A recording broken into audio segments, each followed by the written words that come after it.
Assalamualaikum warahmatullahi wabarakatuh. Perkenalkan, nama saya Randy Rahmadani dari Institut Agama Islam Negeri Palangkaraya, Fakultas Ekonomi Bisnis dan Islam, dari Prodi Perbankan Syariah kelas C. Di video ini saya akan menceritakan sosok tokoh Islam yang bernama Nuruddin Janki, dan video ini untuk memenuhi ulangan akhir semester saya dengan mata kuliah Sejarah Peradaban Islam, dosen pengampu yaitu Fadilah Adlina MPI. Ya, tokoh ini bernama Nuruddin Janki dengan nama panjangnya yaitu Al-Malik Al-Adil Nuruddin Abul Qasim Mahmud bin Imanuddin Jengi. Juga diketahui dengan nama-nama lainnya Nur Ad-Din, dan lain-lain. Dalam bahasa Arab yaitu Nuruddin adalah anggota dari dinasti Jengi yang menguasai Suriah di tahun 1146 sampai tahun 1174. Ia di sini bercita-cita untuk menyatukan pasukan Muslim dari Efrat sampai Mesir, dan ia juga memimpin pasukan melawan berbagai macam pasukan lain termasuk tentara salib. Nah, pada kehidupan awal tokoh ini, ia dilahirkan pada hari Ahad 17 Syawal 511 Hijriah yang bertepatan dengan bulan Februari tahun 1118, di mana ia adalah anak dari Jengi, seorang Atabek Aleppo dan Mosul yang adalah musuh tentara salib.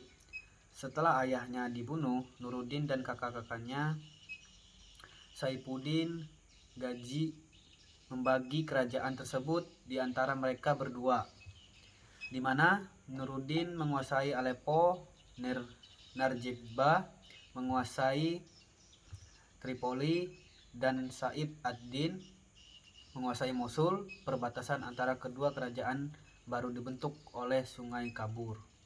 Dan selama waktu-waktu tersebut, Nuruddin sibuk dengan urusan di wilayah utara negaranya melawan dinasti Ortokids. Dan pada tahun 1170 ia menyelesaikan persengketaan di antara keponakannya ketika Qutbin wafat. Setelah menaklukkan Mesir, Nuruddin meyakini bahwa ia telah mencapai tujuannya mempersatukan negara-negara Muslim. Namun terjadi keretakan hubungan antara Nuruddin dan Salahuddin yang dipicu oleh kesalahpahaman di antara kedua pemimpin tersebut. Dan waktu itu Nuruddin bermaksud mengepung kota Al-Khurub. Ia menyurati Salahuddin untuk mengirimkan pasukan ke tempat yang disepakati.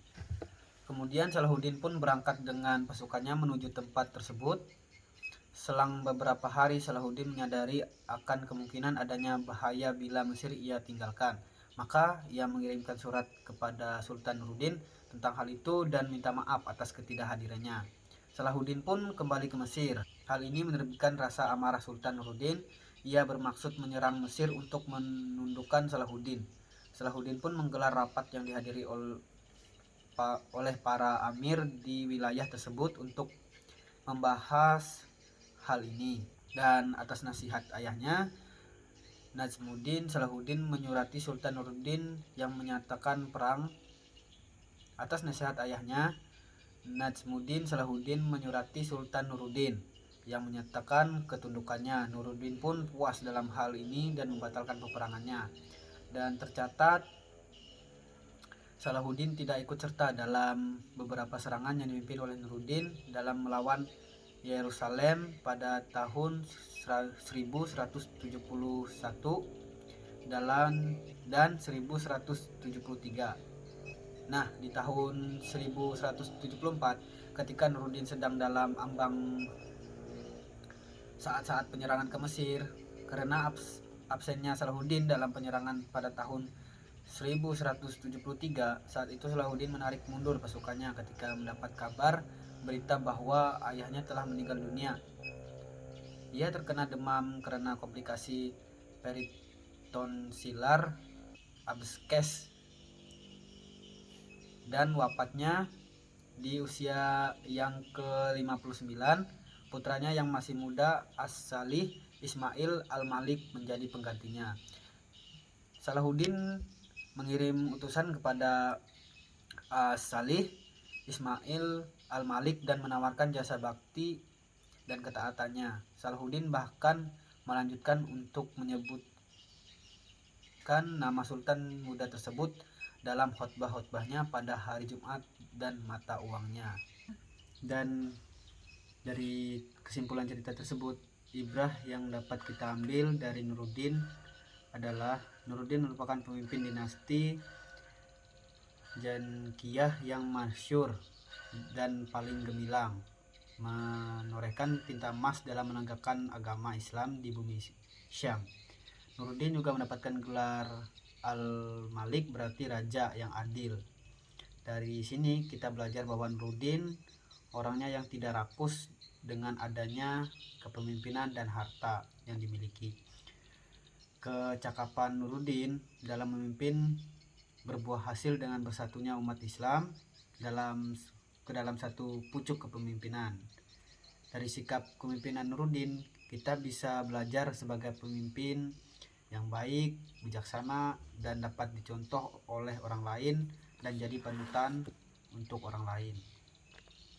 Kepemimpinan Nuruddin begitu dirindukan umatnya, seakan-akan mereka tidak rela ditinggal pergi pemimpinnya tersebut. Nuruddin adalah pemimpin yang mendambakan mati syahid, yaitu wafat di medan pertempuran dalam membela agama Islam.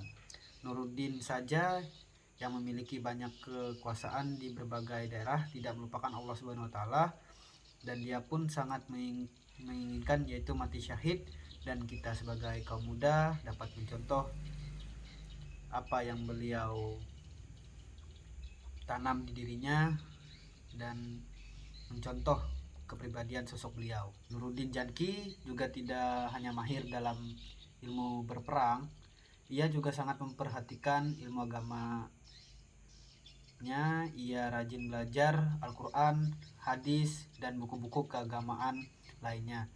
Nah, dapat kita simpulkan, kita sebagai kaum muda Islam saja kadang lalai dalam melakukan hal-hal yang seperti yang dilakukan beliau.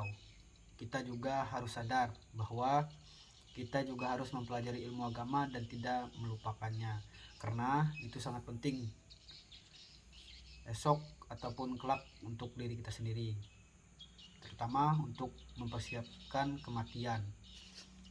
Nuruddin memiliki tulisan yang indah, membiasakan sholat berjamaah, tidak meninggalkan sunnah, bersikap zuhud, ipah dalam hal makan, pakaian pun, atau hal yang diperintahkan oleh Allah Subhanahu wa taala dan Nabi Muhammad Rasulullah SAW untuk melakukan sunnahnya walaupun kita memiliki kesibukan.